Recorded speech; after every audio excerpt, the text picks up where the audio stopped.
যে নেশা করে আমাদের মা বোনের গায়ে ঢলে পড়তো সন্ধ্যার পর, মা বোনরা ঘর থেকে বাড়াতে পারতো না। এই মাদক, এই প্রশাসন, পুলিশ, ডিবি, এনএসআই এদেরকে বলে কোনো লাভ হবে না।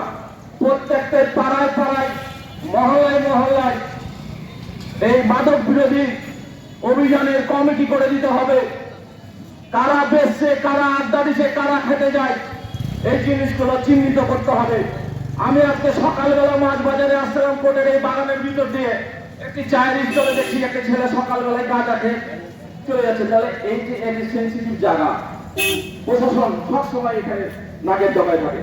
আমি জিজ্ঞেস করলাম যে গাঁজাকে খেয়ে গেল ওই ছেলেটা, তো মানা করলি না, তোমার দোকানে খেয়ে গেল, তো বলছে যে ভাই কিছু বললে যদি এসে মেরে দেয়। এই পরিস্থিতি হয়ে গেছে।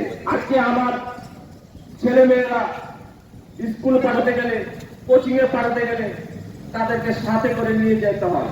কারণ যদি একটা মাদকাসক্ত ছেলে যদি আমার মেয়েটাকে ইফটিজিং করে,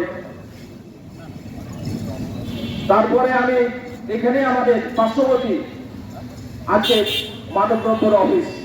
আমি কিছুদিন আগে বললাম যে ভাই আপনারা এখানে মাদকদ্রব্য অফিস খুলে বসে আছেন, এখানে রাত সন্ধ্যার পর থেকে মাদকের আসর বসে যায়। ওই ড্রাইভার, হেল্পার, বিভিন্ন বকাটে ছেলে পেলে আসে, এখানেই তো আড্ডা দিচ্ছে, এখানেই তো খেয়েছে। আপনার অফিসের টাকাতেই যদি খায়, তাহলে ওই জোর বাগান, ওই আজাইপুর, ওই জিয়ানগর, উস্কাটি পাড়া, এইসব এলাকায় কি হবে ভাই? আপনার নাকের টাকাই তো নেশা করে চলে যাচ্ছে, আপনারা কিছু বলেন না। ও ভাই ওদের লাইসেন্স আছে। আজকে এই 5 তারিখের পর পুলিশ প্রশাসন কোনোভাবেই কাজ করছে না। আজকে মাদকের এতই ছড়াছড়ি হয়ে গেছে যে প্রত্যেকটা পরিবারের মধ্যে মধ্যে খুঁজতে গেলে একটা করে পাওয়া যাবে।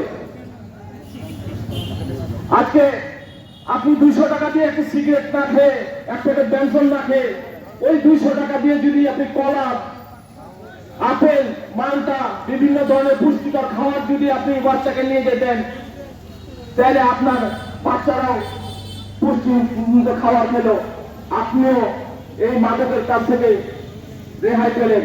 তো সকলকে ধন্যবাদ। আজকে যারা এই মাদক বিরোধী মানববন্ধনে উপস্থিত হয়েছে, প্রেস মিডিয়া থেকে সকলকে, অঙ্গ শহরের নেতৃবৃন্দ, সকলকে আন্তরিক শুভেচ্ছা জানিয়ে আমি আমার বক্তব্য শেষ করছি। খোদা হাফেজ, আসসালামু আলাইকুম।